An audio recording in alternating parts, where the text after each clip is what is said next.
Ovule के बारे में पढ़ने चल रहे हैं। ओव्यूल को हम लोग एक नाम से और जाना जाता है, क्या कहते हैं, मेगास्पोरेंजियम के बारे में। ओव्यूल को हिंदी में क्या कहा जाता है, बीजांड, और मेगास्पोरेंजियम को क्या कहा जाता है, महाबीजांड धान के बारे में हम लोग ओव्यूल या मेगास्पोरेंजियम के संरचना के बारे में हम लोग पढ़ने चल रहे हैं। हम लोग जान रहे हैं कि पिस्टिल या कार्पेल में जो होता है 3 भाग होते हैं, स्टिग्मा स्टाइल और ओवारी में। और ओवारी में ही जो होता है अंडाशय, अंडाशय में ही जो होता है बीजांड पाए जाते हैं। बीजांड की संख्या अलग अलग जातियों के पौधों पर निर्भर करता है। अलग अलग जातियों के सदस्यों में इनकी संख्या अलग अलग होती है। बीजांड की संख्या क्या होती है, अलग अलग होती है। अगर बीजांड की बात करते हैं तो इसमें 2 रीजन पाया जाता है, एक चलाजा रीजन पाया जाता है और एक माइक्रोफाइलर रीजन पाया जाता है। इसमें जो होता है फ्यूनिक्यूल रॉड लाइक स्ट्रक्चर होता है, जिसके द्वारा जो होता है ये ओव्यूल ओवरी के द्वारा क्या होते हैं, जुड़े जाते हैं। फ्यूनिक्यूल और ओव्यूल के बीच में एक कनेक्टिंग पॉइंट होता है, जिसे क्या कहते हैं, हिलम कहते हैं। अगर हम लोग बीजांड की बात करते हैं, ओव्यूल की बात करते हैं, तो इसके कोशिकाओं को क्या कहते हैं हम लोग, नेसल सेल कहते हैं, बीजांड काय कहते हैं। इनके कोशिकाओं क्या कहते हैं, नेसल सेल या बीजांड काय कहते हैं। ये 2 परत में बटे होते हैं। हो सकता है कि 2 परत में, एक परत में या परत विहीन होते हैं।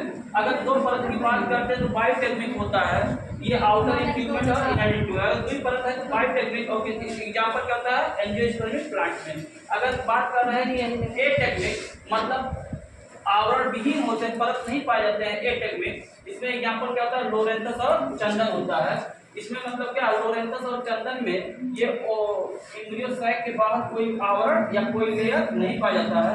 अगर बात कर रहे हैं सूरजमुखी और गेंदा के बारे में बात कर रहे हैं, तो उसमें केवल एक ही परत पाया जाता है, जिसे लोग क्या बोलते हैं, यूनिटेक्निक के नाम से जाना जाता है। अगर हम लोग आउटर इंट्यूमेंट की बात करते हैं तो ये इसको हिंदी क्या बोलते हैं, बाह्य अध्यावरण।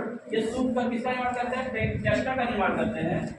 और इनर इंट्यूमेंट अंतः अध्यावरण को क्या कहते हैं, क्या सूख कर क्या बनाता है, टेग्मिन का निर्माण करता है। टेक्स्टा और टेग्मिन आपस में मिलकर आगे चलकर सीड कोट या बीज कवच या बीजावरण का निर्माण करते हैं।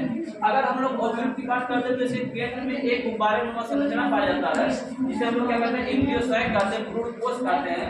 इसमें जो होता है 7 कोशिकीय 8 केंद्रकीय संरचना पाया जाता है। क्या पाया जाता है, 7 कोशिकीय 8 केंद्रकीय संरचना पाया जाता है, जिसमें 3 एंटीपोडल सेल होते हैं, जो कि चलाजा रीजन की ओर होते हैं, चलाजा रीजन की ओर होते हैं। और केंद्र में एक सेंट्रल सेल पाया जाता है, और उसमें 2 पोलर न्यूक्लिया या सेकेंडरी न्यूक्लियस पाए जाते हैं। जबकि माइक्रोफाइल रीजन की ओर एक एग सेल होता है और 2 सिनर्जिड सेल होते हैं।